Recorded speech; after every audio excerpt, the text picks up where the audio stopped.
मुख्य सचिव पथ निर्माण विभाग एवं पंचायती राज विभाग श्री अमृतलाल मीणा जी,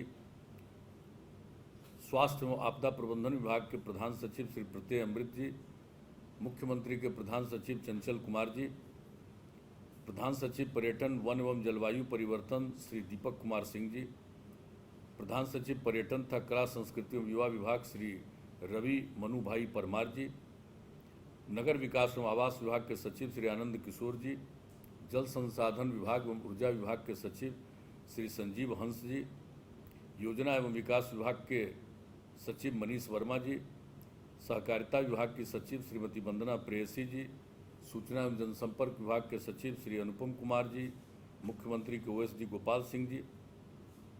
इस कार्यक्रम में उपस्थित सभी प्रमंडलीय आयुक्तगण, जिला पदाधिकारीगण, पुलिस अधीक्षकगण, इस कार्यक्रम में भाग ले रहे स्वास्थ्य, पर्यावरण, वन एवं जलवायु परिवर्तन, पथ निर्माण, पर्यटन, जल संसाधन, सहकारिता तथा नगर विकास एवं आवास विभाग के उपस्थित सभी पदाधिकारीगण, अभियंतागण और इस कार्यक्रम से जुड़े हुए बहनों एवं भाइयों, मैं सबसे पहले आप सब लोगों का अभिनंदन करता हूं।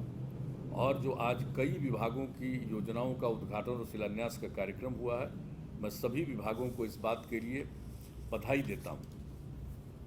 जो काम आज पर्यटन विभाग की तरफ से हुआ है, अब उसके बारे में लोगों ने शुरू में ही कई जगहों के बारे में चर्चा कर दी है, लेकिन हम ये ज़रा बता देना चाहते हैं कि आखिरकार जो अभी बात हुई, इको टूरिज़्म की बात अभी जो की गई उप मुख्यमंत्री जी के द्वारा भी, जो शुरू से हमने इको टूरिज़्म पर जोर दिया, और आप समझ लीजिए जो काम आज हुआ है राजगीर में, तो मुझे तो बताते हुए खुशी हो रही है कि दिसंबर 2009 में हम गए थे और राजगीर में हम 7 दिन रह करके एक एक जगह चारों तरफ हम देखे, और उसी सिलसिले में गृद्धकूट पर्वत पर हम गए हुए। वहीं पर से भगवान बुद्ध उपदेश दिया करते थे ज्ञान प्राप्ति के बाद वर्षों वर्षों तक, तो उस स्थल पर भी हम गए और वहाँ से जो हमारी नज़र पड़ी देख करके सामने नीचे उसके समूचा एक जो वन की स्थिति थी उसको देख करके, तो मैंने कहा कि भाई आगे इसमें घोड़ा कटोरा है, हम चलना चाहते हैं। तो पहले जितने अधिकारी थे उन लोगों को लगा कि कैसे जाएंगे, वहाँ जाने का रास्ता नहीं है।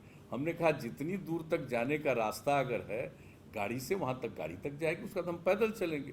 वो कार्यक्रम पहले से तय नहीं था, ये सुबह का समय था। हम वहाँ से एकदम बिल्कुल कुछ दूर गाड़ी जाने के बाद पैदल चले गए, घोड़ा कटोरा पहुँचे, एक एक चीज़ को हमने देखा। हमने कहा कि भाई कितना सुंदर जगह, इस सुंदर जगह का तो उपयोग होना चाहिए। और उसी समय जो उसके बारे में सब कुछ हम लोगों ने सोचा और फिर घोड़ा कटोरा का विस्तार करवाया। उसके जो 3 तरफ जो पर्वत हैं वहाँ पर बहुत कम पेड़ वगैरह, लगभग सूखा हुआ, हमने कहा इस सब पर काम हो सकता है और पेड़ लगवाया गया। तो सब कुछ जो किया गया एक एक काम वहाँ पर, उसके चलते और ज़्यादा वृक्षारोपण हो गया। और हमने कहा कि यहाँ पर आने का रास्ता बना देना चाहिए, तो वन विभाग ने आने का रास्ता बनाया और हमने उसी में तय कर दिया था कि कोई डीजल पेट्रोल की कोई गाड़ी इसमें नहीं आएगी, इसका पर्यावरण संरक्षित रहना चाहिए। तो उसमें लोग पैदल आवेंगे या टमटम से आएंगे, और राजगीर में ही, इस बिहार में इतना ज़्यादा टमटम कहीं नहीं चलता है जितना आज भी टमटम जो पुरानी चीज़ है, अगर कहीं आज संरक्षित है तो राजगीर में ही संरक्षित है। दुनिया देश भर से, बाहर से भी लोग जो टूरिस्ट आते हैं वो भी टमटम पर चल के देखते हैं। एक खास जगह है ये राजगीर। अब वहाँ पर लेकिन टमटम से अंदर जाने में वो जो बना हुआ रास्ता है उसमें थोड़ी गड़बड़ी आ जाती है, कई तरह की चीज़ें होती है। तो हमने तो सभी टमटम वालों से बात किया और लोगों को समझाया, कहा कि भाई इसके अंदर टमटम नहीं चलाना चाहिए, हम लोग ई रिक्शा आपको देंगे और ई रिक्शा को लेकर के इसमें जाया करिए, बाकी पूरे राजगीर में आप टमटम चलाइए।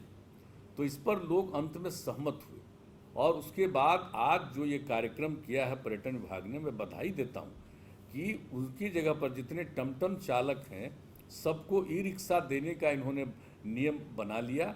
और उसके हिसाब से आज तो 100 लोगों को और अधिक लोगों को देने वाले हैं, 500 से भी ज़्यादा, लेकिन आज 100 लोगों को उसका वितरण कर रहे हैं। मुझे बड़ी प्रसन्नता है।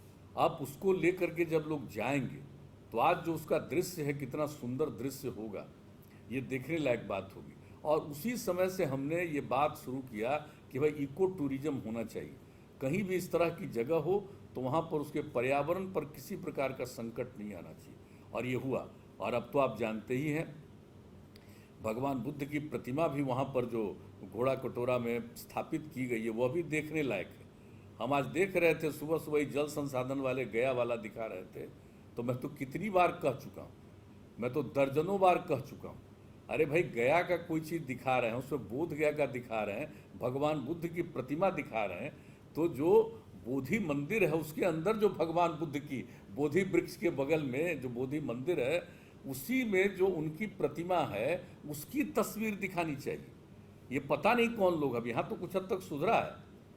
अब पर्यटन विभाग का भी हम एक रोज देखे हैं, यहाँ विज्ञापन जो है छपा हुआ ही, ये राजेंद्र नगर रेलवे स्टेशन है उसके उधर, तो हमने सबको बताया कि भाई जब उनकी तस्वीर दिखानी है तो वो दिखाइए।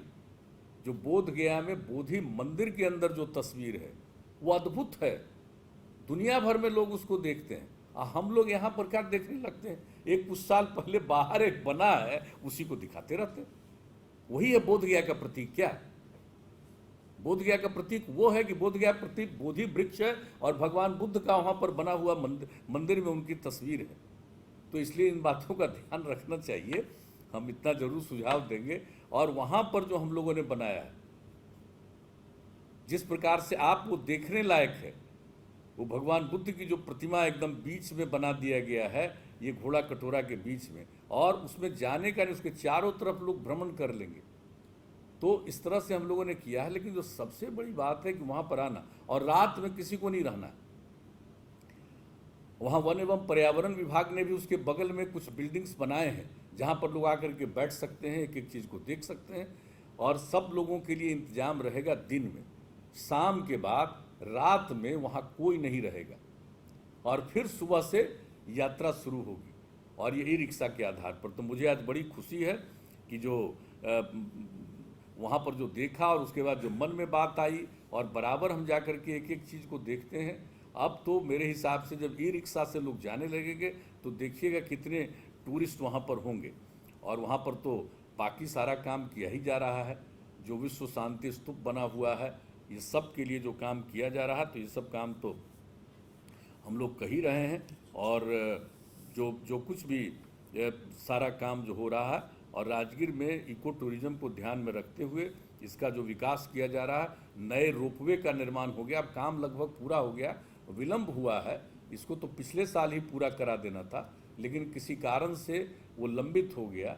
वो तो पिछले साल जो विश्व शांति स्तूप का 50वां स्थापना दिवस मनने वाला, तो मैंने कहा उसके पहले ही पूरा इसको कर दीजिए, वो नहीं हो पाया, लेकिन अब लगभग पूरा हो रहा है। और उसके नीचे चारों तरफ जो बिल्डिंग्स वगैरह बनाने का है वो सब वन एवं पर्यावरण विभाग ने भी तय कर लिया है, उसकी कहीं अनुमति लोग ले रहे हैं, वो भी जल्दी से जल्दी बन जाए एक, और वहीं पर से घोड़ा कटोरा जाने का रास्ता है। और इतना सुंदर दृश्य होगा, इतनी बड़ी संख्या में, और जो सही मायने में जो इको टूरिज्म है अनेक जगहों पर आज वन एवं पर्यावरण विभाग के द्वारा जो किया गया, मुझे इतनी खुशी होती है। वाल्मीकि नगर में जो काम किया जा रहा है, ये सबको देख करके मुझे बहुत प्रसन्नता होती है। तो आज इसके लिए, और जिन लोगों को आज जो दिया गया है ई रिक्शा, मैं उन सब लोगों को बधाई देता हूं, और उन लोगों को मैं कहूँगा कि ये बैटरी से चलता है, चिंता मत करिएगा। और आपको जितने हमारे ये जो टमटम चलाने वाले हैं और उन्हीं को दिया जा रहा है, तो इसको लेकर के जब आप चलाना शुरू करिएगा घोड़ा कटोरा की तरफ, तो जाने वालों की संख्या इतनी बढ़ेगी, और आपको भी इस बात के लिए प्रसन्नता होगी। और मैं तो कहूँगा उसके बाहर राजगीर में आप जो टमटम चलाते हैं वो चलाइए, उस पर मेरा कुछ नहीं कहना, सिर्फ यहाँ के लिए हमने कहा था। आज लोगों ने इसको स्वीकार किया है, मुझे बहुत खुशी हो रही है। तो आज जो ये काम किया गया मुझे प्रसन्नता है, और जो कुछ भी आज सहकारिता विभाग के द्वारा जो काम किया गया है उसके लिए भी बड़ी प्रसन्नता की बात है। अब सोच लीजिए कि 2927 पैक्सों को सहायता दी जा रही है। हम लोगों ने पहले से तय किया था पैक्स की क्या स्थिति थी, उसकी सदस्यता कितनी थी, जो पैक्स के बारे में सब कुछ हम लोगों ने मेहनत करके किया, और आज पैक्स का हुआ, उसके द्वारा प्रोक्योरमेंट होता है, अब पैक्स के द्वारा जो कुछ भी काम किया जा रहा है, ये सबको पता है कि कितना काम हो रहा है। बिहार में कहाँ प्रोक्योरमेंट होता था।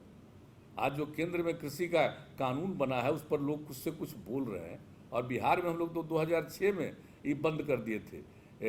इसको हम लोग एपीएमसी का हम लोगों ने कानून जो था उसको बंद कर दिया था। किस तरह से उसी के माध्यम से सारा व्यवसाय होता था। और केंद्र में भी जब नीति आयोग की बैठक थी, कितनी बार हमने कहा था, हम लोग तो एपीएमसी खत्म किए हुए हैं। एपीएमसी को नए संशोधित रूप में लाने का लोग भेजते थे। हमने कहा कि भाई हम लोग दोबारा थोड़ी बनाएंगे, हमने तो उसमें एपीएमसी में काम करने वाले तमाम लोगों को दूसरी जगहों पर हम लोगों ने एडजस्ट कर दिया, और ये काम अब नहीं होने वाला। अब मुझे बड़ी खुशी है कि वो चीज़ अब समाप्त हो रहा है। और उसके बाद तो यहाँ लोग विरोध कर रहे थे। अब जरा देखिए किसान को कितनी दिक्कत होती थी, कहीं भी कोई सामान वो अपनी मर्जी से नहीं बेच सकते थे, क्या कठिनाई होती थी। तो अब जो किया गया है और ये सब काम, और जो पैक्स का हम लोगों ने उस समय किया और पैक्स को जिम्मेवारी दी कि आप इसको इसमें सब प्रोक्योरमेंट का काम करेंगे, तो ये जो अब काम जो हो रहा है पैक्स का, और पैक्स को ही विकसित करने का, कि एक तो पैक्स की आमदनी अब उससे होने लगी प्रोक्योरमेंट से, और दूसरा ये हुआ कि पैक्स में ही हम लोगों ने एक स्टोर के लिए बनाया कि लोग अपने अनाज को रखेंगे। और तीसरी चीज़ ये बात हो गई कि कृषि के क्षेत्र में यंत्रों को पैक्स के पास रहेगा, तो उसका यंत्र लोग किराए पर ले करके अपने खेत में उसका इस्तेमाल करेंगे। अब उसी में आज मुझे खुशी है कि आज प्राइमरी एग्रीकल्चर कोऑपरेटिव सोसाइटी की तरफ से 439 करोड़ रुपए का योगदान किया गया है। तो ये बड़ी खुशी की बात है। और ये पैक्स को वो अपनी तरफ से 75% तो एक ऋण के रूप में और 25% ये उस रूप में देने वाले हैं, 25 अनुदान में ही देने वाले हैं, लेकिन हम 70% ऋण के रूप में।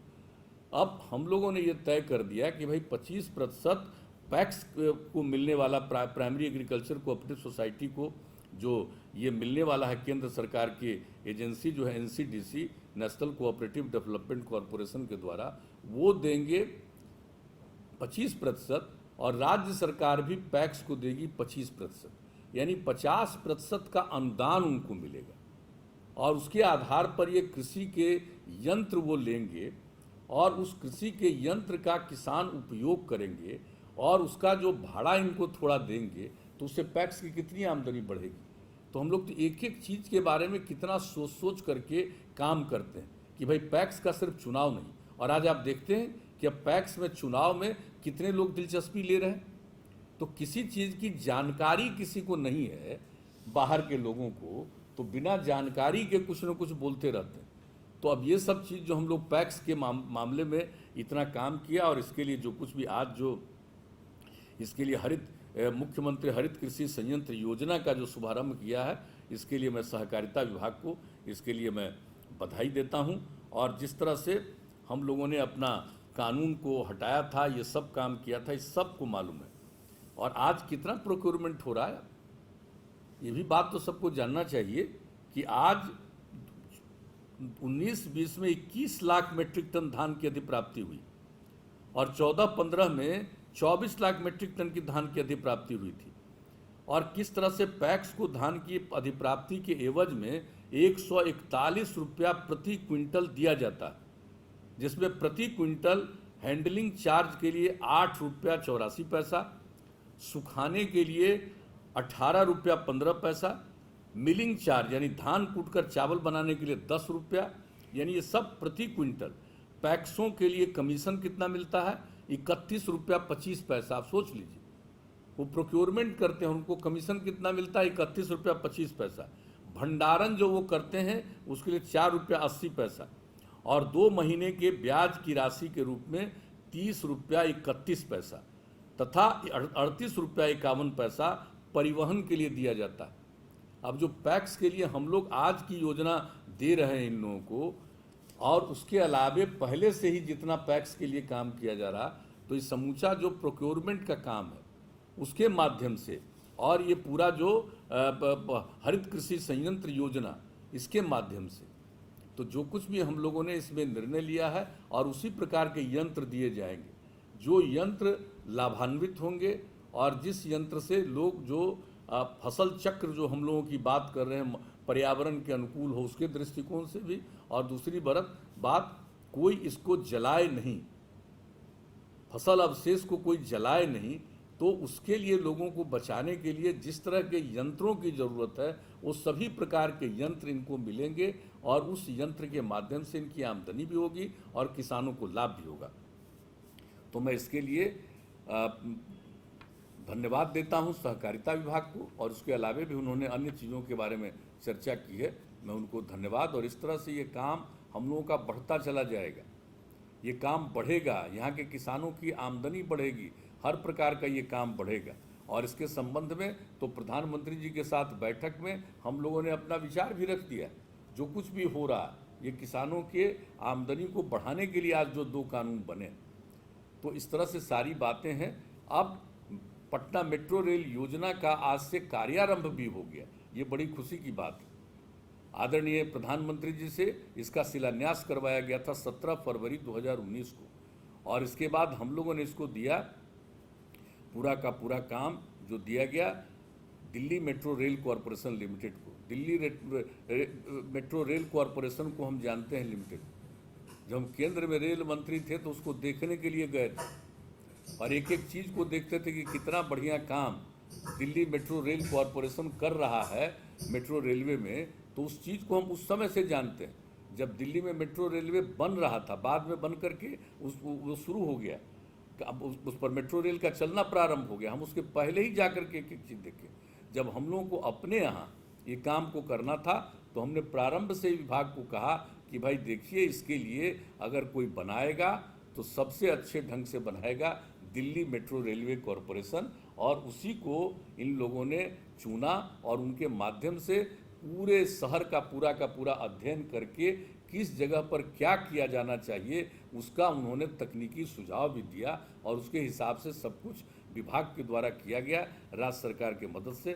तो मुझे आज बड़ी खुशी है कि मलाही पकड़ी से पाटलिपुत्र बस टर्मिनल का काम आप शुरू कर रहे हैं, और ये सब लोगों ने बता दिया है 20% केंद्र देगा, 20% राज्य देगा, और 60% हम लोग जायका से ऋण लेने में लगे हुए हैं। लेकिन ये जो कुछ भी हो, हर हालत में हम लोग इस काम को पूरा करना चाहते हैं। और अभी जो 2 खंड है, इस परियोजना की लागत है 13,590 करोड़ रुपया, और इसमें पूरा का पूरा काम, और अब मुझे खुशी है कि ये काम जो आप लोगों ने शुरू करवा दिया है तो ये प्रसन्नता की बात है। और अभी मंत्री जी ने भी कही दिया है, तो मुझे तो पूरी है कि 5 साल के अंदर 5 साल की समय सीमा के अंदर ये मेट्रो रेल का दोनों खंड का काम जरूर पूरा होगा। अब अभी से शुरू है, तो इसके लिए मैं फिर नगर विकास विभाग को मैं इसके लिए बधाई देता हूं।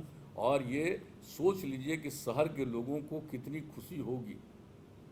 सड़क तो हम लोग कई प्रकार से बना ही रहे हैं, लेकिन जब मेट्रो रेल बन जाएगा तो लोगों को कितना इसका लाभ मिलेगा, इसका फ़ायदा मिलेगा। तो जो एक इच्छा थी हम लोगों की भी कि पटना में भी मेट्रो रेल बने, तो उस दिशा में काम आज अब शुरू हो गया। तो ये बड़ी खुशी की बात है, मैं इसके लिए बधाई देता हूँ। और आज वन विभाग के द्वारा भी बहुत सारी चीज़ों का शुरुआत किया गया, इसके लिए आप लोगों ने दिखा भी दिया था, और उसके अलावा इसकी चर्चा भी कर दी थी, हमारे उप मुख्यमंत्री जी ने भी इसकी चर्चा कर दी। तो ये सब जितना काम किया जा रहा है, ये बड़ी खुशी की बात है। अब जो काम हो रहा है, आप सबको मालूम है कि राष्ट्रीय डॉल्फिन शोध संस्थान भवन का शिलान्यास हो रहा है। बहुत समय लगा, कितना समय लगा है पटना यूनिवर्सिटी को जमीन देने में, कितना देर लगा है, कितनी बार हम लोगों ने कहा। तो कभी कभी लोग सुनते नहीं, इसके लिए जो कमेटी होती है उनको पता नहीं चलता।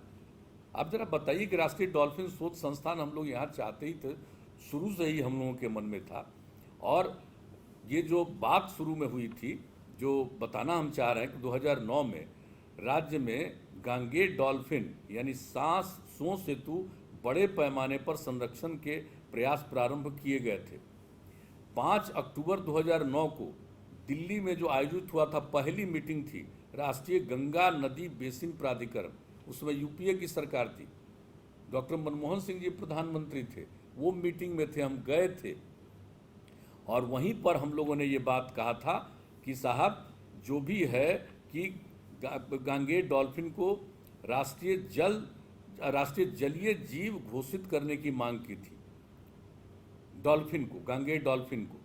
और इसके बारे में उन्होंने तो कहा कि भाई इसको देखेंगे, समय लगेगा, लेकिन जो जयराम रमेश, उस समय माननीय जयराम रमेश मंत्री थे, उन्होंने इस बात को कहा और आश्वस्त किया कि करेंगे, और सेम डे उसके बारे में निर्णय लिया। और ये आप सोच लीजिए कि ये बात जो डॉल्फिन के लिए जो हम लोगों ने करवाया, राष्ट्रीय जलीय जीव घोषित किया गया, ये सब कुछ हुआ। तो अब पूरे तौर पर जो गांगेय डॉल्फिन को राष्ट्रीय जलीय जीव घोषित किया गया, उसी के पार बांधों की संख्या अच्छे जंगल पर निर्भर करती है। बाघों की संख्या, बाघ है उसकी संख्या कहाँ निर्भर करेगी? अच्छे जंगल पर। आज वाल्मीकि नगर में जब जंगल अच्छा है तो उसमें कितने बाघ की संख्या बढ़ती जा रही है। उसी तरह से डॉल्फिन की संख्या गंगा नदी की स्वच्छता और निर्मलता पर निर्भर करेगी। तो गंगा नदी के स्वच्छता और निर्मलता के लिए भी हम लोग काम कर रहे हैं, डॉल्फिन के लिए हम लोग भी हैं। तो अगर ये होगा तो डॉल्फिन बढ़ेगा, और इसी के लिए डॉल्फिन शोध संस्थान की स्थापना का हम लोगों ने निर्णय किया था। बहुत समय लगा, अब अंत में पटना यूनिवर्सिटी में जगह दिया है लॉ कॉलेज के सामने, तो अब कम से कम जगह मिल गई और आज इसका शिलान्यास हो रहा है। भाई मुझे तो व्यक्तिगत रूप से इस बात के लिए आज प्रसन्नता है और मैं खुश हूँ कि ये काम शुरू हो रहा है। तो और उसके अलावे अन्य कई पर्यटक केंद्रों का भी जो शुभारंभ किया जा रहा है बहुत अच्छा है। और जो महावीर वाटिका के रूप में किया गया है, विविधता पार्क का जमुई जिले में माधोपुर जैव विविधता पार्क, जिसका नामकरण महावीर वाटिका के रूप में किया गया है, ये सब का आज जो आप लोगों ने उद्घाटन कर दिया है, ये बड़ी खुशी की बात है। और कैमूर पहाड़ी इलाके में स्थित करकटगढ़ वाटरफॉल जलप्रपात को तो हम देखने गए थे 8 जनवरी 2019 को, और उस समय निर्णय हुआ, तो उसके लिए काम शुरू हो रहा है। मुझे बहुत प्रसन्नता है। और जो कुछ भी किया काम जा रहा है, वाल्मीकि नगर टाइगर रिजर्व भ्रमण के दौरान बताएं वाल्मीकि नगर में कितनी बार जाते हैं। हम तो चाहते ही थे वाल्मीकि नगर में कैबिनेट की मीटिंग करना। ये 6 महीना से जो कोरोना का संकट आ गया, इसीलिए ना ये हो गया, वरना हम लोग तो वहाँ करने ही वाले थे, इसी साल करने वाले थे। पार्लियामेंट के असेंबली सेशन के बाद हम लोग करने वाले थे, असेंबली काउंसिल सेशन के बाद, लेकिन आ गया कोरोना। अब उसके चलते हम लोग मीटिंग कहीं बाहर ले जा करके, आजकल हम लोग नहीं एक साथ बैठ करके मीटिंग 2 बार किया। कितने मंत्री जी लोगों को हो गया कोरोना, तो उसके बाद तो अभी हम लोग सब वीडियो कॉन्फ्रेंसिंग से ही अब तक करते रहे। वाल्मीकि नगर में तो जरूर जाएंगे, लेकिन वाल्मीकि नगर में जो इको टूरिज्म की बात, तो मेरा तो एक ही आग्रह है, और जो वन विभाग देख रहा है, अब हम शुरू से ही कहते रहे कि भाई इको टूरिज्म अगर करना है तो इको टूरिज्म का एक विंग फॉरेस्ट डिपार्टमेंट में ही बनाना पड़ेगा। क्योंकि अगर इको टूरिज्म है तो उसको कोई देखेगा, उस पर निगरानी रखेगा, तो उसके लिए तो सारे स्पेशलिस्ट फॉरेस्ट डिपार्टमेंट में हैं, विशेषज्ञ वहाँ पर हैं। इसलिए फॉरेस्ट डिपार्टमेंट में एक विंग होना चाहिए इको टूरिज्म का, और उसके बारे में फॉरेस्ट डिपार्टमेंट ने इसकी शुरुआत करने का निर्णय लिया है। मुझे बड़ी खुशी है, और ऐसा करके जो बड़े पैमाने पर फॉरेस्ट का इको टूरिज्म का काम बढ़ेगा। और वहाँ जो हम आपको बता देते हैं कि ललभतिया पर्यटक केंद्र वहाँ पर बनने का, वहाँ पर देख लीजिए कि शाम में सूर्यास्त इतना बढ़िया लगता, तो वहाँ पर तो टूरिस्ट, आपने काम शुरू कर दिया है, वहाँ पर तो टूरिस्ट इतने जाएंगे, वाल्मीकि नगर में जो भी जाएंगे वो सब जाएंगे देखने के लिए, तो बहुत अच्छा है। और अब इको टूरिज्म को आप लोगों ने काम शुरू किया है, मुझे बड़ी खुशी है, मैं इसके लिए हृदय से बधाई देता हूँ। और आज जल संसाधन विभाग के द्वारा भी काम शुरू हुआ, इनके लिए तो एक दिन हम कर चुके थे, लेकिन आज हम सहमत हुए इसी के लिए कि जो विष्णुपद मंदिर के निकट फल्गु नदी है, वहाँ पर रबर डैम बनाने का, उसके लिए एक्सपर्ट्स लोगों को नियुक्त किया गया, उनसे राय ली गई कि होगा कि नहीं होगा। क्योंकि तो फल्गु नदी में तो एक वहाँ के बारे में कहा जाता है कि इसको तो श्राप दिया हुआ सीता माता का, तो ये तो एक अलग बात है, लेकिन वहाँ पर जिस तरह से पानी नीचे रहता है, ऊपर नहीं रहता, तो लोगों को, आने जाने वालों को तो दिक्कत, पितृपक्ष में लोग आते हैं, अन्य समय पर भी आते हैं, श्रद्धालु पिंडदान के लिए जुटते हैं वहाँ पर, तो उसमें ये जो वहाँ की स्थिति देखते हुए हम लोगों ने अब कितना ज़्यादा वहाँ पर जो आते हैं पितृपक्ष के अवसर पर, इस बार तो खैर कोरोना वायरस के चलते नहीं हुआ, लेकिन अन्य वर्षों में अब कितनी तैयारी की जाती है, लाखों की संख्या में लोग आते हैं वहाँ पर और सब तैयारी की जाती है उनके सुविधा के लिए, उनके आवासन के लिए, आने जाने में कोई दिक्कत नहीं हो, एक एक काम हम लोग करवाने लगे हैं। तो उसी में ये बात सामने आई कि अगर भाई कहीं पानी अगर प्रिजर्व हो जाए तो बहुत लोगों को सहूलियत होगी। उसी को ध्यान में रख करके स्पेशलिस्ट लोगों को लगाया गया। तो उसी में ये बात उसका सॉल्यूशन आया है कि रबर डैम अगर बना दिया जाए तो बहुत अच्छा होगा। यानी रबर डैम को विष्णुपद मंदिर के डाउन स्ट्रीम में 300 मीटर की दूरी पर बनाया जाएगा। नदी घाट की चौड़ाई 500 मीटर है, तो एक तरफ 500 मीटर, दूसरी तरफ 500 मीटर, यानी पूरे तौर पर 500 मीटर दूरी तक जल उपलब्ध रहेगा। यानी 500 मीटर गुने 500 मीटर के क्षेत्रफल में जल भंडारित होगा और कम से कम दो मीटर तो नहीं, लेकिन 2 फीट, कम से कम 2 फीट पानी रहेगा। हालांकि उससे ज़्यादा ही रह सकता है, लेकिन कम से कम 2 फीट पानी वहाँ पर प्रिजर्व रहेगा। और उसको फिर एक तरफ से जो विष्णुपद मंदिर की तरफ है, यानी जो फल्गु नदी है उसके बाएं किनारे से लेकर के और दाहिने किनारे तक जाने के लिए एक ऊपर से एक उसके लिए पुल जैसा भी हल्का बनाया जा रहा है, ताकि लोगों को एक तरफ से दूसरी तरफ जाने में सहूलियत होगी। तो ये सब काम हम लोग कर रहे हैं और सबको पता है कि भाई गया, बोधगया, राजगीर, नवादा के लिए तो हम लोग गंगा नदी का पानी पहुंचाने के लिए काम करना शुरू कर दिए। और अगर अब फल्गु नदी में कुछ दूरी तक पानी अगर प्रिजर्व रह गया, अब उसके लिए जो स्पेशलिस्ट ने कहा कि रह सकता है, लेकिन मन में तो एक भय रहता है कि माँ सीता का अगर साफ है तो क्या होगा हम नहीं जानते हैं। लेकिन अगर इसके लिए प्रयास हुआ और अगर पानी वहाँ पर कम से कम 2 फीट तक भी प्रिजर्व रह जाएगा, तो जितने लोग आते हैं देश के कोने कोने से और देश के बाहर से भी आते हैं अपना श्रद्धालु पिंडदान के लिए। और जो विष्णुपद मंदिर है उनका क्या महत्व है, विष्णुपद मंदिर का, विष्णुपद मंदिर का कितना बड़ा महत्व है कौन नहीं जानता। विष्णुपद यानी भगवान विष्णु उधर से गुजरे, उनका जो पद है, उनके जो पैर जहाँ पर था वही जो पद वहाँ पर था उसी से वो मंदिर बना। और कितनी बड़ी संख्या में लोग आते हैं और उसके बगल में तो सब कहानी है लोगों की, कितने कौन कौन लोग नहीं आए। तो यहाँ पर तो अब मुझे खुशी है कि कम से कम इस काम को आप लोग शुरू करा रहे हैं और ये काम शुरू हो जाएगा और बन जाएगा। और काफ़ी इसमें लागत लगी है 266 करोड़ रुपए की, तो लोग इससे लाभान्वित होंगे और लोगों को बड़ी प्रसन्नता होगी। तो और सीता माता का उसके दूसरी तरफ है, वहाँ पर भी लोग जा पाएंगे। ये तो हम लोग को इस बात को लेकर के इस काम को कर देने से और दोनों तरफ आने जाने का रास्ता, और जैसा बता दिया कि दोनों तरफ बना रहेगा, घाट बना रहेगा, तो उसके चलते लोगों को बहुत सहूलियत होगी। तो ये बड़ी खुशी की बात है, मैं इसके लिए विशेष तौर पर बधाई देता हूँ। और आज जो यांत्रिक अभियंताओं की नियुक्ति की गई है 68 सरकार सहायक अभियंताओं की, और ये ज्ञान भवन में बैठे हुए हैं हमारे सब जल संसाधन विभाग के लोग, और वहीं पर बैठे हुए हैं। अरे उनको जल्दी दीजिए भाई, इतना देर क्यों किए हुए? उनको जल्दी से जल्दी सबको वितरित कर देना चाहिए था कि उनको उनकी नियुक्ति हो गई है।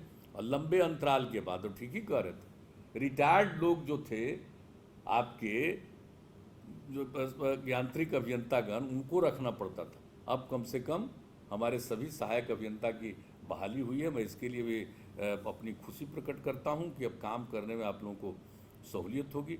और पश्चिमी कोसी नहर प्रणाली के 696 करोड़ रुपए के अवशेष कार्य और पुनर्स्थापन कार्य, जिसकी चर्चा तो आपने कर ही दी है। और जो सब सीधे जो है अररिया संग्राम मतलब ये गांव किनका है ये जान लीजिए, जल संसाधन मंत्री जी हैं, उन्हीं के गांव का ही नाम है, वहीं पर ही रहते हैं, इनका घर है।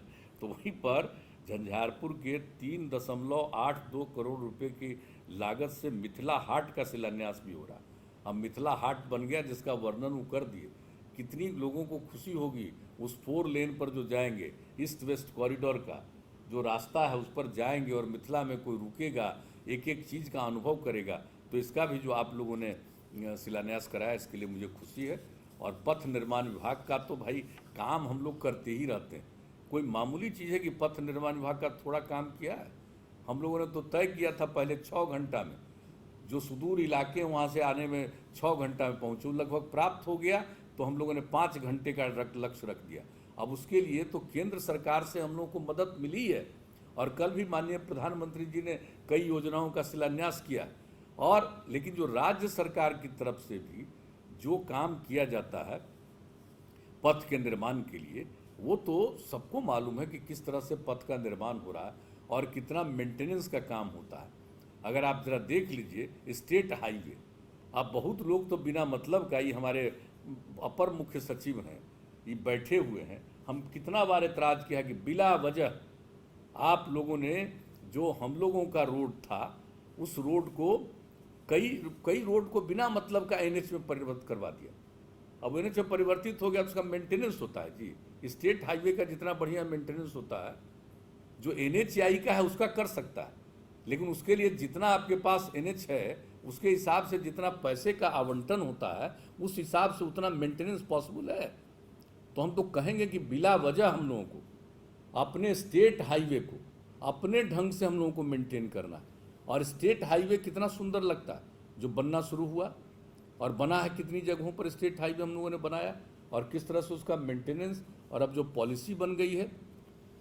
तो आज तो मुझे खुशी है कि कम से कम कुछ जो काम जो हम लोगों ने करने का तय किया, मीठापुर महुली एलिवेटेड पथ परियोजना का शिलान्यास, इसके लिए हम लोग 2 बार पथ निर्माण मंत्री जी और हम और आप भी रहे अपर मुख्य सचिव महोदय, सब समय और इंजीनियर्स लोग रहे, वहीं पर जा करके पिछली बार भी किया और इस बार भी हम लोगों को लगा कि तेज़ी से हमको ये काम करना चाहिए। और ये जो पटना से गया का रोड है उसी रोड के साथ इसको मिला दिया जाएगा, और बीच में बिहटा सरमेरा रोड जो बना है उसके रास्ते से भी गुजरेगा, तो ये कितना उपयोगी हो जाएगा। और ये सब काम जो आपका ये मीठापुर महुली एलिवेटेड पथ परियोजना का शिलान्यास आपने करवाया है 1030 करोड़ रुपए की लागत से, और 3 साल में इसको पूरा करने का लक्ष्य है। इसको जरूर पूरा हो जाएगा, मुझे पूरा भरोसा है। और कितना सुगम हो जाएगा, यहाँ से आने का रास्ता कितना हो जाएगा, हर प्रकार से एक जगह से दूसरी जगह जाने के लिए, ये कितना गया जाने के लिए और भी वैकल्पिक स्थिति, और नीचे भी लोग जो आते जाते हैं, जो सड़क जाम होने की स्थिति रहती है, तो सीधे लोग जाना चाहेंगे, उनको किसी प्रकार की असुविधा नहीं होगी। और नीचे वाले सड़क से जो स्थानीय लोगों का आना जाना होता है उसमें भी किसी को कोई कठिनाई नहीं आएगी। तो ये काम जो आप लोगों ने शुरू करा दिया, इसका शिलान्यास, मुझे खुशी है। और दूसरी बात है कि जो ये हम लोगों का पटना से बख्तियारपुर तक बना हुआ 4 लेन है, और वो बख्तियारपुर से आगे तो अब आगे बढ़ रहा है मोकामा तक जाने के लिए, लेकिन उसके आगे करौटा के पास जो सड़क से जो एक रोड बना हम लोगों की तरफ से, लेकिन उसको देखने गया और हमारे अपर मुख्य सचिव भी उसमें थे, तो उसके बाद जो पूरे चीज़ को देखते हुए हम तो कई सड़कों को देखते गए, तो उसको हमने देखा कि इसकी चौड़ाई तो उतनी नहीं है, बन तो गया है स्टेट हाईवे का, लेकिन उसमें हमने यही कहा कि अगर ये सीधे रास्ते को हम लोग अगर नीचे आगे ले जाएंगे सालेपुर तक, तो फिर एक बहुत अच्छा चीज़ हो जाएगा। और सालेपुर के पास से ही आप जान रहे हैं कि हम लोग रास्ता तो बना ही रहे हैं वहाँ राजगीर जाने के लिए। इसकी दूरी यानी सालेपुर से जो नूर सराय के पास ही है, वहीं से जो आगे चलता है सिलाव तक जाता है, और फिर सिलाव से सीधे राजगीर जाने में जो रास्ता है वही रहेगा। यानी हमने पहले से ही तय कर दिया था। अब आज तो बैठे हुए भी होंगे, अब तो आजकल स्वास्थ्य विभाग देख रहे हैं, जब पथ निर्माण थे तो पूछ लीजिए उनसे कि कब इनको हमने कहा था उस समय पथ निर्माण में कि साहब इसको बनवाइए, ये सालेपुर के पास यानी नूर सराय के पास से लेकर के वहाँ तक जाने के लिए, जो हम लोग सिलाव तक जाने के लिए, तो वो भी गए देखने के लिए। उसमें कुछ दिक्कत आ रही थी प्रोक्योर ये दिक्कत आ रही थी एक्विजिशन वगैरह में, तो ये सब खैर उसका समाधान हुआ और अब उसका भी बनना। तो उसी समय हमने कहा कि भाई जो सालेपुर है यहाँ से लेकर के अगर सीधे वो हम लोग जो 4 लेन पर करौटा के पास चले जाएंगे तो डायरेक्ट जाएंगे। तो हमने कहा अध्ययन करिए, तो क्या हुआ, तो इन लोगों ने स्टडी किया कि पटना से राजगीर जाने में 100 किलोमीटर का रास्ता है, और अगर ये करौटा से तेलमर होते हुए अगर ये आगे बढ़ जाएंगे 4 लेन यहाँ तक तेलमर होते सालेपुर, और सालेपुर से आगे यानी वही जो नूरसराय से लेकर के सिलाव तक जाने का बन रहा है 10 मीटर चौड़ा, यहाँ भी 10 मीटर चौड़ा पड़ेगा। तो ये दूरी होगी, यानी पटना से जो जाएंगे और करौटा होते हुए सीधे राजगीर पहुंच जाएंगे तेजी से, तो उसकी दूरी मात्र 80 किलोमीटर, यानी 20 किलोमीटर की कमी। आपके यहाँ टूरिस्ट कितने आते हैं राजगीर में, और कितने लोग जाते हैं राजगीर प्रतिदिन? हम तो रेल मंत्री थे तो राजगीर से पटना का हम ट्रेन चलवाना शुरू किए। लोग कितना लोग जाता है कुंड में नहाने के लिए, पटना से भी बराबर गया और आया। तो ये सब चीज़ बन जाएगा तो लोगों को कितनी सहूलियत होगी। इसलिए इस 4 लेन के लिए जो 265 करोड़ रुपए की लागत से आप लोगों ने काम शुरू किया है, मुझे बड़ी खुशी है। और सब कुछ हम लोग कर ही रहे हैं मेंटेनेंस के लिए, और ब्रिज के मेंटेनेंस के लिए आप इस बात को मान चुके हैं।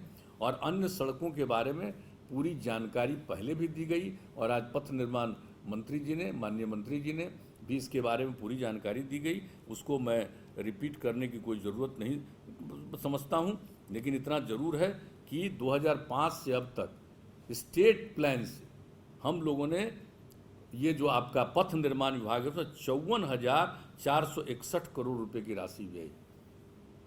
और जो हम लोगों को है कि बिहार के किसी भी सुदूर इलाके से चलकर पटना आने में 5 घंटा से ज़्यादा समय नहीं लगे, इसमें ज़रूर आप कामयाब होंगे। और आज जो ग्रामीण कार्य विभाग की सड़कों को लिया, उसमें से अनेक सभी सड़कों के बारे में तय कर दिया गया कि पथ निर्माण बनेगा, उस सड़क बनाएगा। उस सब सड़कों का आप लोगों ने आज कर दिया है शिलान्यास, और पहले से भी कर रहे हैं। तो बड़ी खुशी की बात है कि इससे भी पथ के क्षेत्र में भी बहुत लाभ मिलने वाला है। अब इसके लिए मैं पथ निर्माण विभाग को विशेष तौर पर बधाई देता हूं। और स्वास्थ्य विभाग के द्वारा जो किया गया, तो हमारे जो माननीय मंत्री जी हैं मंगल पांडे जी, उन्होंने तो इसके बारे में जानकारी दी। लेकिन ये कितनी खुशी की बात है कि आज जो IGIMS में पटना में कैंसर संस्थान की स्थापना का निर्णय लिया गया था, और उसका शिलान्यास करने भी हम लोग गए थे, आज उसका उद्घाटन हो रहा है। अब कैंसर के ट्रीटमेंट के लिए IGIMS में भी व्यवस्था है। तो बहुत लोगों को कैंसर के चलते जो बाहर इलाज के लिए जाना पड़ता है, अब उसके लिए जो कैंसर संस्थान की भी स्थापना वहाँ पर हो गई और बिल्डिंग बनकर के तैयार हो गया, तो कितनी सहूलियत होगी। विधिया मेडिकल कॉलेज में भी एकेडमिक ब्लॉक का उद्घाटन भी आप लोगों ने करवाया है। और 7 निश्चय के तहत 21 ANM, GNM एवं पैरामेडिकल संस्थानों का निर्माण जो 245 करोड़ की लागत से हुआ, उसका उद्घाटन। 4 कम्युनिटी हेल्थ सेंटर, सामुदायिक स्वास्थ्य केंद्रों का भी निर्माण हुआ, उसका भी उद्घाटन। अतिरिक्त स्वास्थ्य केंद्रों का 4 का निर्माण, उसका उद्घाटन। 8 ट्रॉमा सेंटर का निर्माण। अब ये ट्रॉमा सेंटर तो कितना उपयोगी है। अभी एक ट्रॉमा सेंटर के बारे में बात कर रहे थे जल संसाधन मंत्री जी, बड़ा चिंतित रहते थे, उसके लिए ज़मीन दिए थे। तो अब ट्रॉमा सेंटर का लाभ कितना मिलेगा। अगर रोड में किसी भी प्रकार का एक्सीडेंट होता है तो इसके बारे में तो कोई जानता नहीं है। कोशिश तो बहुत हो रही है, पथ निर्माण के द्वारा भी कई प्रकार के नियम बनाए गए हैं, सब कुछ किया गया है, कोशिश की जा रही है। लेकिन उसमें जो सारा काम किया जा रहा है, तो उसमें चलते ट्रॉमा सेंटर अगर जो बन रहा है, इसका बहुत लाभ होगा। और इसको स्वास्थ्य संबंधी 4 अन्य योजनाओं का भी निर्माण हुआ है। तो इसके लिए मैं स्वास्थ्य विभाग को धन्यवाद देता हूं। और आज शिलान्यास का जो काम हो रहा है, ये कितना उपयोगी है कि आज वो तो खुद सीवान में भी हैं, उसी स्थल पर है मैरवा, जहाँ पर से ये बिल्डिंग, ये मेडिकल कॉलेज स्थापित होगा। तो सीवान में, वैशाली, महुआ में और सीतामढ़ी में, इन 3 जगहों पर, और इसमें सब में BSc नर्सिंग कॉलेज का भी होगा निर्माण, सबका शिलान्यास करवाया जा रहा है। इन तीनों के लिए लागत आएगी 1,636 करोड़ रुपए की लागत से आएगी। और 9 अनुमंडलीय अस्पताल के निर्माण का, 3 सदर अस्पताल के निर्माण का उन्नयन, 8 सामुदायिक स्वास्थ्य केंद्र का निर्माण, 9 अन्य स्वास्थ्य संबंधी संरचनाओं का 162 करोड़ रुपया। तो स्वास्थ्य विभाग की 2814 करोड़ रुपए की 77 परियोजनाओं का उद्घाटन और शिलान्यास किया जा रहा।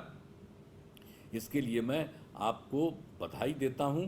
और जो कुछ भी काम अब हो रहा है, BMSICL जिसका गठन किया गया, उसके द्वारा दवा, मेडिकल उपकरणों की खरीद और स्वास्थ्य संबंधी आधारभूत संरचना। आप जरा कल्पना करिए, लोग तो जानते नहीं हैं और जानने की कोशिश भी नहीं करते हैं कि बिहार में क्या हुआ है भाई पिछले 15 वर्षों में। कहाँ पहले मेडिकल कॉलेज है, सब चर्चा हो गई, मैं दोहराना नहीं चाहता हूँ। लेकिन आप सोच लीजिए कि मेडिकल कॉलेज सिर्फ बनाने के लिए ही नहीं, बल्कि इससे संबंधित जितने भी अस्पताल हैं सबको बनाना, उसकी देखभाल करना, और जो मरीजों के लिए दवा देने का 2006 से ही हम लोगों ने प्रबंध किया कि मुफ्त में दवा देंगे। कहाँ कोई आ रहा था इलाज के लिए, और दवा देने का काम हम लोगों ने मुफ्त में शुरू किया राज्य सरकार ने। और फिर दवा खरीद करके उपलब्ध कराना, और जितने भी उपकरण हैं मेडिकल उपकरण सब का परचेज करना, और उसके लिए हर जगह हर जो भी इसके मेडिकल सेंटर हैं, चाहे वो कॉलेज हो या कोई भी हॉस्पिटल हो, सब जगह इसको उपलब्ध कराना। इसके लिए जो बिहार मेडिकल सर्विसेज एवं इंफ्रास्ट्रक्चर कॉरपोरेशन लिमिटेड की स्थापना की गई। और आप मालूम है कि अब तक 3250 करोड़ रुपए का काम BMSICL ने कर दिया है, और 15,000 करोड़ रुपए से अधिक के स्वास्थ्य संबंधी परियोजनाओं के निर्माण की कार्रवाई की जा रही है। अब अगर किसी को पता नहीं है कि बिहार में क्या क्या हो रहा है, भवन निर्माण का तो काम और बढ़ ही गया, लेकिन उससे हटा करके हम लोगों ने एजुकेशन में अलग किया, स्वास्थ्य में अलग किया, पुलिस का जो काम होता था उसको अलग किया। और आप बता दीजिए कि हेल्थ डिपार्टमेंट का कितना बड़ा काम अब इसके माध्यम से हो रहा। इसलिए लोगों को जानना चाहिए और ठीक ढंग से समझना चाहिए। लोगों को तो खैर मालूम ही है, और कितना हेल्थ के सेक्टर में काम हुआ है जो हम लोगों ने शुरू से किया। जब 2006 में मुफ्त के दवा का वितरण हम लोगों ने शुरू करने का निर्णय लिया था, तो 2006 में उस समय तत्कालीन श्रद्धेय उपराष्ट्रपति जी थे स्वर्गीय भैरव सिंह शेखावत जी, उनको हम लोगों ने आमंत्रित किया था।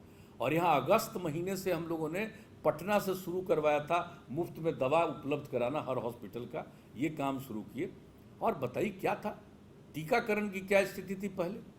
18%। ये जवाब जो बोलते हैं आजकल, हम तो चाहेंगे कि एक एक आदमी ये पूछे कि लोगों का टीकाकरण होता था, कितना टीकाकरण होता था 2005 तक? 18%। और आज टीकाकरण कितना है?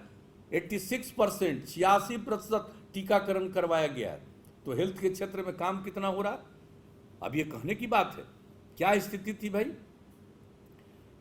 पहले प्राथमिक स्वास्थ्य केंद्र में कितने लोग आते थे? 39 लोग एक महीने में। अब एक महीने में 10,000 की स्थिति आ गई। तो इस सारा काम जो किया जा रहा है, और जो नवीनतम आंकड़े हैं SRS 2018 का, उसके मुताबिक शिशु मृत्यु दर 5-6 में 61 था प्रति हजार, अब घट करके 32 हो गया, जो राष्ट्रीय औसत के बराबर हो गया। मातृ मृत्यु दर प्रति लाख 312 थी, जो वर्तमान में घट करके मातृ मृत्यु दर जो उस समय था जब इन लोगों का राजपाट था, उसके अंत में हम बता रहे हैं, उनका ये था 312, अब घट करके 149 हो गया।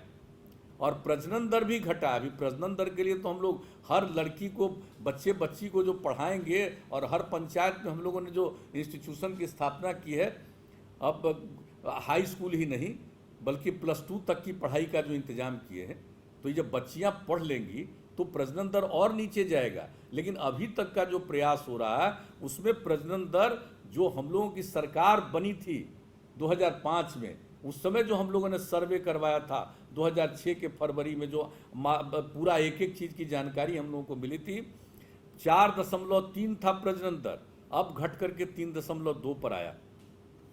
पल्स पोलियो कैंपेन कैसा चला था, लोग भूल गए। इतना बढ़िया से पल्स पोलियो कैंपेन चलाया गया कि 2010 से पोलियो का उन्मूलन हो गया, और कितनी उसकी प्रशंसा हुई है साहब। तो एक एक चीज़ जो हम लोग कर रहे हैं, और कालाजार से छुटकारा के लिए कितना प्रयास हम लोग कर रहे हैं। हर कालाजार पीड़ित को CM रिलीफ फंड के माध्यम से फंड दिया गया है। स्वास्थ्य विभाग को एक एक को 6,600 रुपया दिया जाता है, और सब इलाज का व्यवस्था सब कुछ हो रहा है। तो आप समझ लीजिए कि अब जो 2005 में कालाजार के 23,383 मामले सामने आते थे, अब घट करके 2018-19 में 252 रह गया। अब हमको उसको जीरो पर लाना, इसके लिए भी स्वास्थ्य विभाग पूरा का पूरा काम कर रहा। और जो कुछ भी इतने ज़्यादा योजनाओं का, इतने बिल्डिंग्स का, स्ट्रक्चर का सब काम हुआ है, ये सब काम जो स्वास्थ्य विभाग में हो रहा, नए मेडिकल कॉलेज के लिए तो हो ही रहा, एएनएम प्रशिक्षण संस्थान, जीएनएम प्रशिक्षण संस्थान, पैरामेडिकल संस्थान, बीएससी नर्सिंग कॉलेज, सबके बारे में जो काम हो रहा, तो ये काम देखने वाला नहीं है। ये जो विकास का काम है और लोगों के हित में है, लोगों को अब किसी को मजबूरी में बिहार के बाहर इलाज के लिए जाना न पड़े, ये जो हम लोग परिस्थिति लाना चाहते हैं, जिसकी इच्छा जहां जाने की हो उसको तो कोई रोक नहीं सकता। बहुत लोग तो देश क्या विदेश चले जाते हैं इलाज में, उनके बाल बच्चे या कोई ना कोई विदेश में रहते हैं, तो ऐसी स्थिति में जाते हैं। लेकिन हाँ, मजबूरी में कोई इलाज के लिए बिहार से बाहर जाने को मजबूर न हो, तो उसके लिए हम लोग जो सारा काम कर रहे हैं, तो ये काम देख नहीं रहे। और कोरोना के मामले में जो हमारे अभी मंत्री जी ने बता दिया, कोरोना से लड़ने के लिए कितना उपाय हम लोगों ने किया, अभी तो कोई जानता नहीं है भाई। अब तो बहुत नीचे चला गया, लेकिन दिल्ली में नीचे जाने के बाद फिर ऊपर गया, तो सचेत तो रहना पड़ेगा। प्रधानमंत्री जी बराबर अपनी मीटिंग में कहते हैं, हम लोग भी कहीं जाते हैं भाई, कहते हैं कि मास्क का इस्तेमाल करिए, हाथ धोइए, दूरी मेंटेन करिए, 2 गज की दूरी, और घर में 65 साल से अधिक उम्र के लोग जो हैं, जो बच्चे हैं, उन सबको सुरक्षित रखिए। जो अन्य प्रकार की बीमारियों से ग्रस्त हैं, तो इन सब लोगों को घर के अंदर सुरक्षित रहने की कोशिश करनी चाहिए। ये सब बात हम लोग करते रहते हैं। और कोरोना की जांच के लिए और उनके इलाज के लिए जितना प्रबंध किया गया है, अब आप बताइए कि आज की क्या स्थिति है। अब आप सोच लीजिए कि अब एक एक दिन में 1 लाख ही नहीं, 1.5 लाख, 2 लाख। अब आपको लेटेस्ट हम बता रहे हैं कि कल जो हुआ है 21 तारीख को 1,94,088 टेस्ट किया गया है। देश के किसी भी प्रांत में एक दिन में इतना टेस्ट नहीं किया गया है, ये जान लीजिए। और लोग कुछ से कुछ बोलते रहते थे। जब कोविड लगा हुआ था तब कोई कुछ बोल रहा था बाहर के बारे में, तो किसी चीज़ के बारे में, तो जो बाहर से आए और उनके लिए जो काम किया गया, अब कोई कुछ बोल रहा है, कहीं कोई बात है। और जो कोरोना के इलाज के लिए जो यहाँ पर जितना काम किया गया और जितना तेजी से और काम किया गया, हम तो प्रतिदिन बोलते रहते हैं कि वह हम लोगों को संख्या बढ़ानी चाहिए। जितनी संख्या हम बढ़ाएंगे उतना कम होता ये चला जाएगा। जांच करेंगे तो अगर कहीं भी हो और लोग इसका पालन करेंगे तो होंगे। आज मुझे खुशी और ये बताते हुए हम बराबर कहते थे, अब बिहार में कुल टेस्ट हो गया है 60,63,568। अब आप समझ लीजिए, अब अच्छी तरह जान लीजिए, अब इसमें भी RT-PCR का टेस्ट है 11,732। इसको तो 23,000 से भी ज़्यादा हम लोग ले जाने वाले हैं। इसके लिए केंद्र से भी मशीन मिलने वाला है और हम लोग भी उसके लिए मशीन खरीद रहे हैं। और ट्रूनेट से 3,982, यानी हम कल की कहानी कल का फिगर बता रहे हैं। और एंटीजन टेस्ट 1,78,374, यानी कुल मिलाकर के जिसका हमने जिक्र किया 1,94,088 टेस्ट हुआ। और अब आप जान लीजिए पर मिलियन टेस्ट, 10 लाख की आबादी पर कितना टेस्ट है। देश का एवरेज 47,337 देश का एवरेज है। जरा ठीक से जान लीजिए, देश का पूरे कंट्री का एवरेज 10 लाख की आबादी पर जो टेस्ट है वो है 47,337 औसत पूरे देश का। और बिहार का पर मिलियन अब कितना हो गया, 47,482। अब ये जान लीजिए कि जो ठीक हो रहे हैं तेजी से, उसकी भी संख्या हमारी सबसे ऊपर है करीब करीब।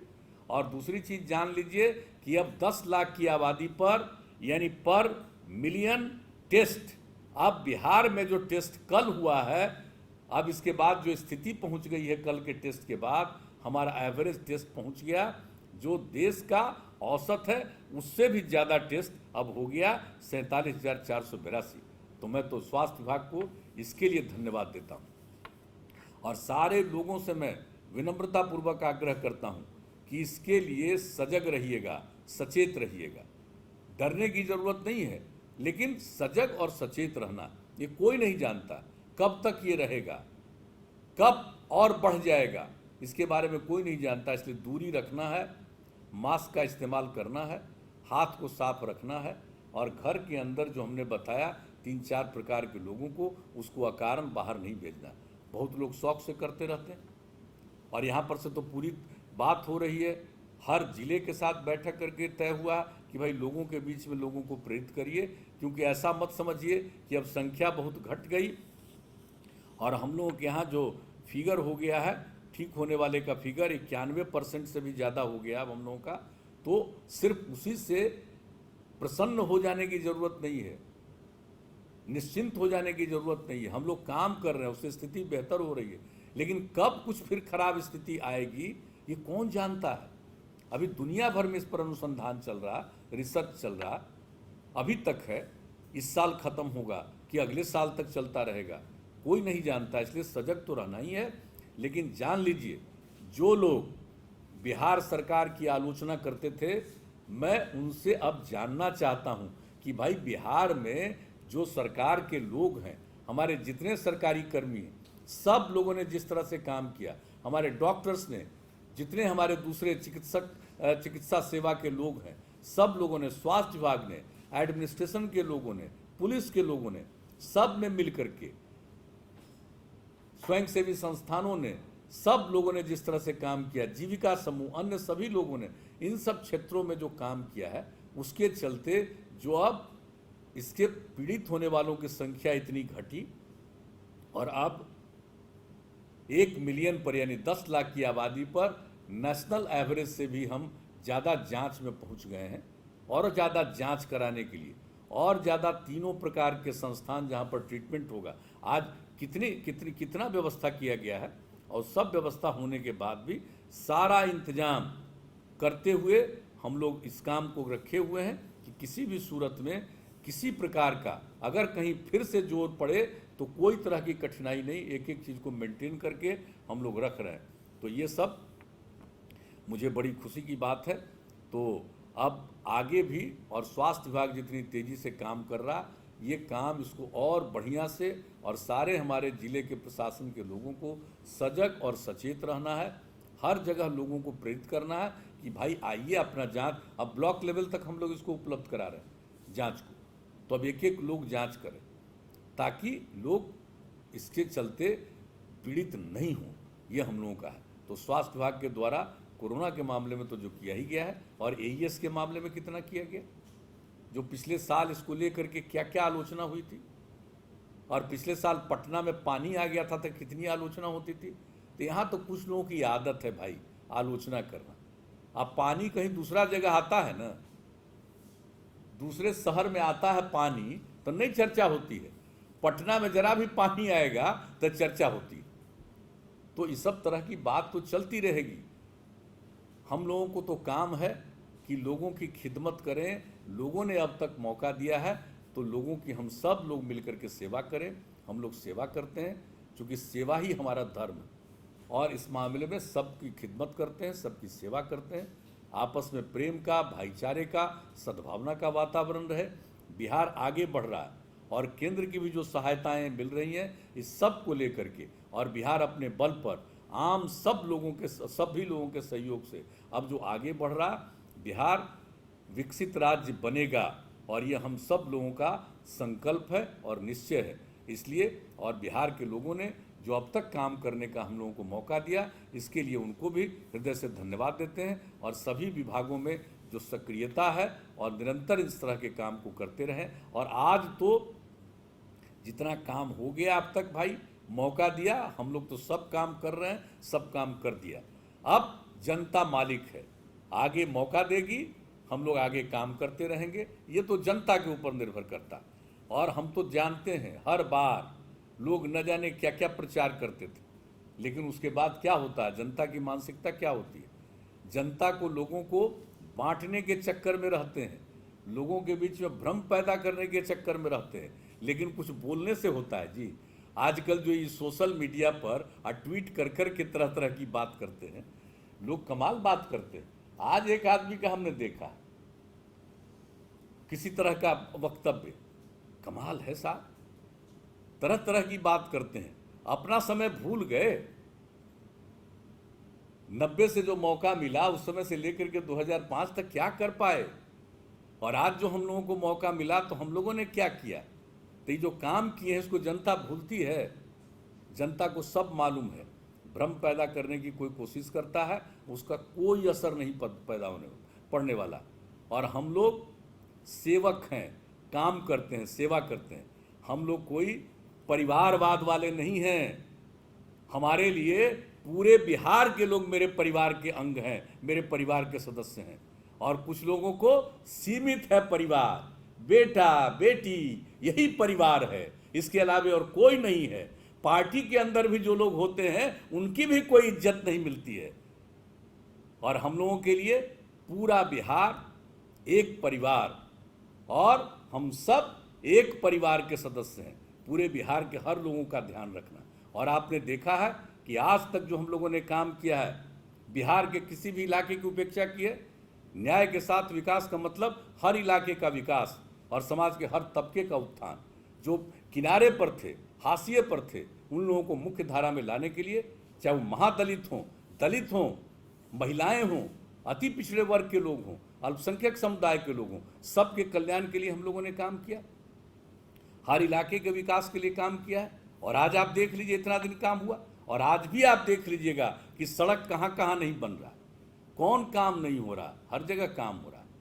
तो हम लोगों का जो जनता ने मौका दिया, हम लोगों ने पूरी सेवा की। और आज मुझे खुशी है कि हमारे आज कई विभागों ने अनेक योजनाओं का आज उद्घाटन भी करवाया है, शिलान्यास भी करवाया है। इस पर काम होगा और मुझे पूरा भरोसा है कि हमारे काम करने वाले जितने हमारे अधिकारी हैं, इंजीनियर्स हैं, पूरी मुस्तैदी के साथ ये काम करते चले जाएंगे। तो इन्हीं शब्दों के साथ आप सब लोगों से आज बातचीत करने का मौका मिला, आपके सबके बीच में अपनी बात कहने का मौका मिला। मुझे इस बात की खुशी है। और आज संभवतः इस प्रकार के कार्यक्रम का ये शायद आखिरी दिन हो इस कार्यकाल का। तो इसके लिए मैं आप सब लोगों को हृदय से धन्यवाद देता हूं। और आप सब लोग जो शामिल हुए हैं, मैं उनका अभिनंदन करता हूं और अपनी बात समाप्त करता हूं। धन्यवाद।